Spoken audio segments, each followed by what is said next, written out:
첫 번째 설교가 되겠습니다. 1장 2절에서 9절까지 여기에서 우리가 처음 생각할 점은 이 단락의 형식에 대해서, 장르에 대해서 여러 학자들이 애가라고도 하고 고소라고도 하고 기소라고도 하고 고발이라고도 하는데, 이런 표현들은 너무나 법정적인 것 같아요. 양식적으로는 그렇게 이야기를 하지만 이 내용을 보면은 너무나 시적이고 감정적이고 지혜롭기도 하고 그 책망 가운데 어떤 뜨거운 가슴도 느끼고, 그래서 목자의 마음과 아버지의 마음으로 백성들과 함께 애통하면서 더 큰 주님의 심판을 피하도록 호소하며 격려하는 이사야의 메시지로 제가 보고 싶습니다. 여기서 한 가지 단어, 뭐가 이렇게 가슴 아픈 상황이 되었는가? 가장 가슴 아픈 단어는 2절에 그들이 나를 거역하였다. 그들이 나를 거역하다. 이 단어가 히브리어로는 페샤예요. 페샤. 명사로는 페샤, 파샤. 페샤는 반역이에요. 그러니까 이 단어가 왜 이렇게 아픈가? 죄 가운데, 여기 이 단락 가운데는 죄를 가리키는 단어들이 굉장히 많죠. 패역하다, 범죄한 나라다. 1장 4절 범죄한 나라. 1장 4절에 범죄한 나라, 고의 호태, 이거는 하타트, 죄짓다, 페샤도 나오고 반역도 나오고 죄도 나오고 아본은 죄악으로 이제 번역하고 행악이라는 이런 단어도 나오고. 근데 이 단어들이 그냥 죄라는 게 규범을 떠났다, 우리가 이제 평소 설명을 하는 것처럼 타겟을 놓쳤다. 하타트를 설명을 할 때 화살이 목표를 놓치는 것을 죄로 대부분 설명을 하는데, 죄에 대한 가장 심각한 단어는 페샤예요. 페샤는 뭐죠? 이게 거역인데 반역이고 어찌 보면 배신이고, 이건 오스왈트가 뭐라고 말했냐 하면, 반역은 그 핵심에 있어서 경계를 인정하지 않는 거다. 그러니까 아버지하고 아들 사이에는 어떤 경계가 있고, 그러니까 이 단어는 국제조약에 있어서 제일 많이 사용이 되는 거예요. 그러니까 큰 제국이 있고 그 밑에 여러 봉신 국가들이 있는데, 약속을 맺으면 서로의 책임과 의무가 있잖아요. 근데 이제 유혹을 받으면 제국을 배신하고 이제 딴 나라하고 연합을 하지 않습니까?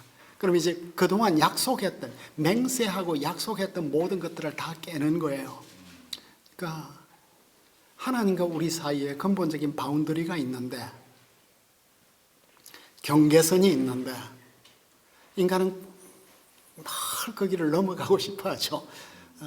그걸 깨뜨린, 여기에는 휴먼 오토노미, 인간의 자율성, 그러니까 내 행복은 내가 결정한다는 거겠죠. 그러니까 내가 옳은 대로, 내가 편한 대로 살겠다 하는 이 페샤 이야기가 나오게 됐습니다. 그러니까 계몽주의 이후에 이성이 만물의 척도다. 그러니까 이성이 만물의 척도로 이 계몽 사상이 꼽히다가 결국 만들어진 게 1차 세계대전이고 2차 세계대전이잖아요. 그죠? 인간의 이성은 상대적일 수밖에 없는데 자기 이성을 절대화시킨, 그래서 하나님의 계시를 거부한, 내가 이스라엘 백성에게는 내 계시를 주었는데, 내 율법을 주었는데 이걸 다 부수었다.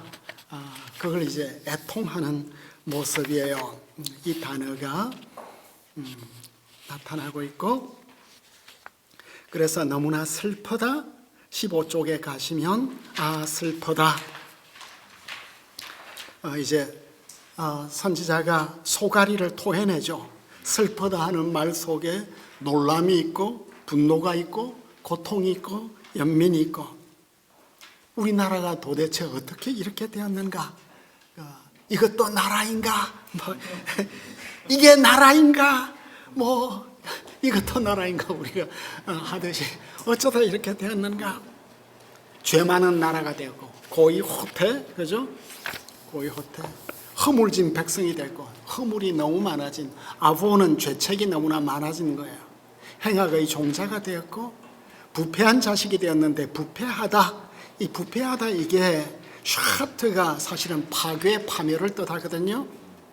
그런데 로우스가 이 단어를 degenerate, 퇴폐한 나라가 되었다, 퇴폐 국가로, 이렇게 이스라엘이 거룩한 시로 부름을 받았는데 아주 행악의 종자가 되었습니다. 그리고 하나님을 점점 더 멀리 했는데 병이 너무나 깊어졌고, 그래서 전신이 다 상했고 온 나라가 황무지가 된 모습이 되었습니다.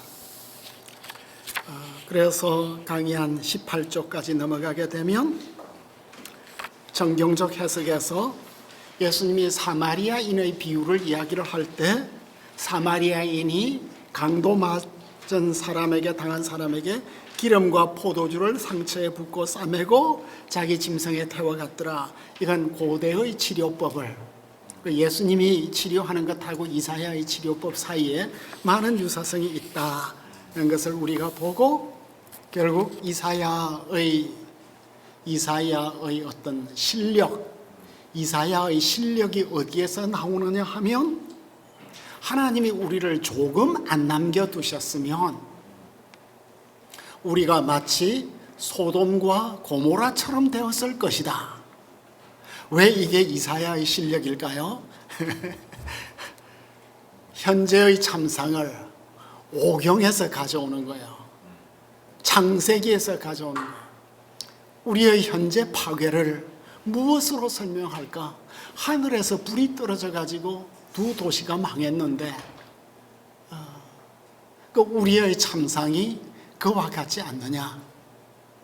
그런데 이사야의 그 실력이 이 소돔 고모라를 한 번 이야기를 하는 게 아니라 두 번 이어가는 거예요.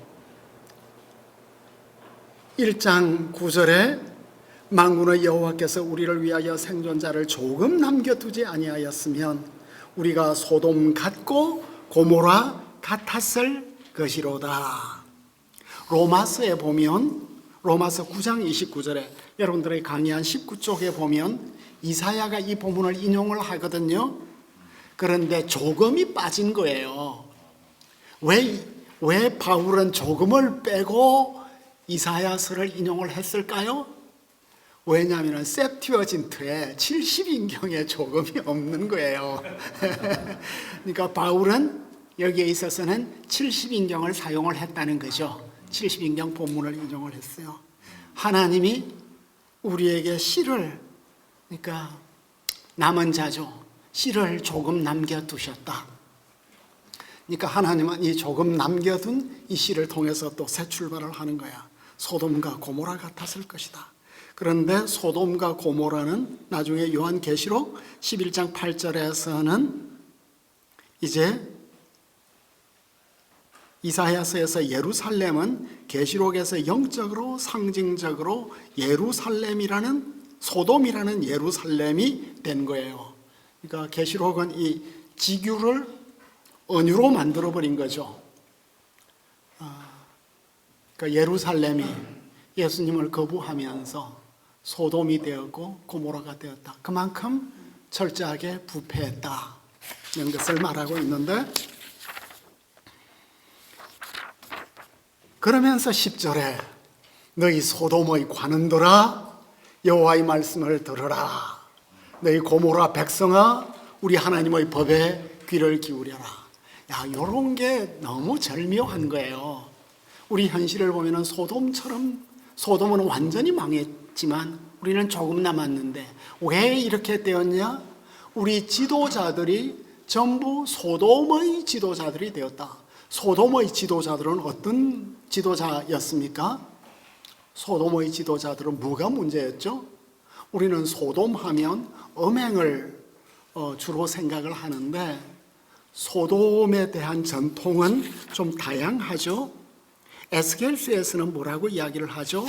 에스겔서 여러분들의 강의 한 20쪽에 보면 에스겔서에서는 소돔의 통치자들이 부와 사치를 누리지만 교만하여 가난하고 궁핍한 자를 도와주지 아니했다. 그러니까 소돔의 그 찬란하고 번화한 물질 문명 속에는 이 경제적 착취가 어마어마하게 있었음을 우리에게 보여줄 수 있겠습니다. 그러니까 주후 8세기 예루살렘, 20세기 대한민국, 지도자들은 자신감이 넘쳤지만 선지자가 보는 시각은 다르다는 거죠. 소돔의 옛 악명 높은 통치자처럼 사회정의를 무참하게 짓밟았고 온 나라는 우상숭배로 가득 찬 소돔의 통치자들이 롯을 통한 의의 메시지를 듣지 않고 구원의 메시지를 듣지 않고 결국 다 망하는 이 이야기를 이사야는 가져오는 거죠.